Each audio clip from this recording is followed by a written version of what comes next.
এয়া কাপোৰ দেখিছেনে দুদিনৰ কাপোৰ পুৰা থৈ দিছোঁ আৰু এতিয়া আজি ফাইনেলি ধুব লাগিব ৰ'দেই দিয়া নাছিলে এইকেইদিনা আমাৰ ইয়াত বতৰ ইমানেই বেয়া আৰু আজি বোলো দি দিওঁ ভিতৰতে মেলিম উপায় নাই আৰু এইফালে এতিয়া জুচ বনাব লৈছোঁ আৰু ৰাতিপুৱা এতিয়া বাজিছে 9:30 আৰু এইফালে বামি শাকখিনি ধুনীয়াকৈ ধুই মেলি ফ্ৰিজত ভৰাই লওঁ আকৌ আনিলোঁ সেইদিনাখনখিনি শেষ হ'ল আৰু এয়া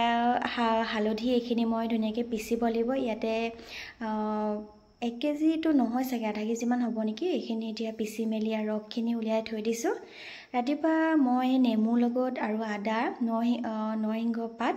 সেনেকৈ দি পিনে ধুনীয়াকৈ খাম আৰু লগতে আমলখিও দিম ৰাতিপুৱা যিহেতু খালী পেটত নাখাওঁ আৰু গৰম পানী খাই খাম তাৰপিছত এইখিনি এতিয়া থৈ দিওঁ ৰ'দ দিলে ৰ'দত দিব লাগিব ভালকৈ ৰ'দ নাই এইখিনি কিবা এটা কৰিব লাগিব ড্ৰাই পাউডাৰ কিবা এটা কৰিম আৰু এইফালে জুচ মোৰ ফাইনেলি ৰেডি হৈ গ'ল ইয়াতে তিয়ঁহ আছে গাজৰ হালধি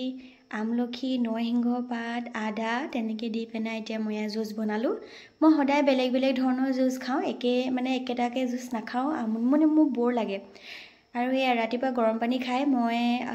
এক্সাৰচাইজ আজিকালি ঘৰতে কৰোঁ সৰু সুৰাকৈ তাৰপিছত মই জুচ খাওঁ বেলেগ হেভি ৰাতিপুৱা একো নাখাওঁ আৰু তাৰপিছত মই জিমত যাওঁ কেতিয়াবা জিমত নগ'লে ঘৰতে এক্সাৰচাইজ কৰি দিওঁ আৰু সেয়ে তাৰপিছত এতিয়া এয়া ভাতৰ থালিখন ফাইনেলি ৰেডি হৈ গ'ল এতিয়া বাজিছে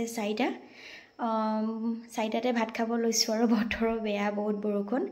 আৰু ৰাতিপুৱা জুচে খোৱা একো খোৱা নাই অকণমান এইকেইদিনা ফাষ্টিঙত আছোঁ কাৰণ দেৱালী কিবাকিবি ফেষ্টিভেলত ভালেমান কিবাকিবি মিঠা চিঠা খোৱা আছে সেইটো কাৰণে আৰু এতিয়া ইয়াতে আছিলে গজালি মেলা মগু কাচকল তাৰপিছত চুইট পটেটো দিছিলোঁ মানে মিঠা আলুটো যে মই নামটো পাহৰি যাওঁ পটককৈ দেই তাৰপিছত এইফালে বিলাহী দি পিনে নৰসিংহ মান ধনিয়া দি পিনে চিটি মাৰি দিলোঁ 4টা হালধি দিয়া নাই অকল নিমখ দিছোঁ তাৰপিছত এয়া লাডুটো দেখিছে ন এইটো আলু পিটিকা নহয় এইটো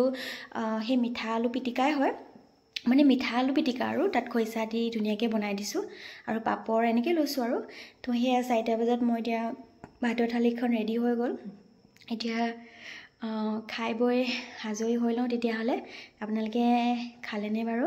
আৰু আমাৰ ভাত খোৱা যিহেতু সদায় দেৰি হয় কেতিয়াবা সোনকাল কেতিয়াবা দেৰি টাইম টেবুল নিমিলে আৰু এতিয়া 4টা বজাত খাইছোঁ যিহেতু আৰু একো নাখাওঁ আৰু হেভি হৈ গ'ল আৰু বন্ধাকবি ভাজি অকণমানো আছিলে মিক্স ভাজি মানে তাতে বুটো দিছিলোঁ মগু কেইটামান দি দিছিলোঁ আকৌ গজালি মেলা আৰু সেই আৰু গাজৰ তেনেকৈ তেল মানে নাৰিকল তেলত ভাজিছোঁ কোকোনাট অইল যিটো কিনিবলৈ পায় যে সেইটো যিসকল নাজানে মই কৈ দিছোঁ জনাসকলে বাৰু গম পায়েই আৰু এয়া ফাইনেলি গধূলি সময়ত এতিয়া এয়া চাকি দিছোঁ তুলসীৰ তলত আজি হেনো কিবা তুলসী বিবাহ আজি হেনো শ্ৰীকৃষ্ণ টোপনি পাই সাৰ পাই উঠে হেনো আৰু তুলসী বিবাহ কৰিব লাগে কিন্তু মইতো ইমান নাজানো তো সেয়ে আৰু মই প্ৰথম শুনিছোঁ আগে পিছে মই শুনা নাই বাৰু মই তেনেকৈ গম নাপাওঁ আজিকালিনো চবত মোবাইল থাকিলে মানে মোবাইলত সকলোখিনি গম পোৱা যায় আৰু চাকি এগছো দিলোঁ ধুনীয়াকৈ এনেই আৰু ধুনীয়াকৈ ধূপ ধূনা জ্বলালোঁ ঠাইখন মুচি মইতো বিবাহ কৰিব নাজানিম মানে তুলসী মা ভুল হ'ব লাগিলে ভয় লাগে তাৰপিছত এইফালে চাকি এগছ ধুনীয়াকৈ ভিতৰতো দি ল'লোঁ এইফালে জুবিন দাৰ কাৰণেও প্ৰে কৰিলোঁ যাতে জুবিন দাই সোনকালে ন্যায় পাওক য'তে আছে মানুহজন সদায় সুখে আৰু শান্তিত থাকক ইয়াত জুবিন দাক মানে কি ক'ম আৰু গম পাইছে আৰু সেয়ে আৰু তো ঠিক আছে আজিলৈ আহিছোঁ বা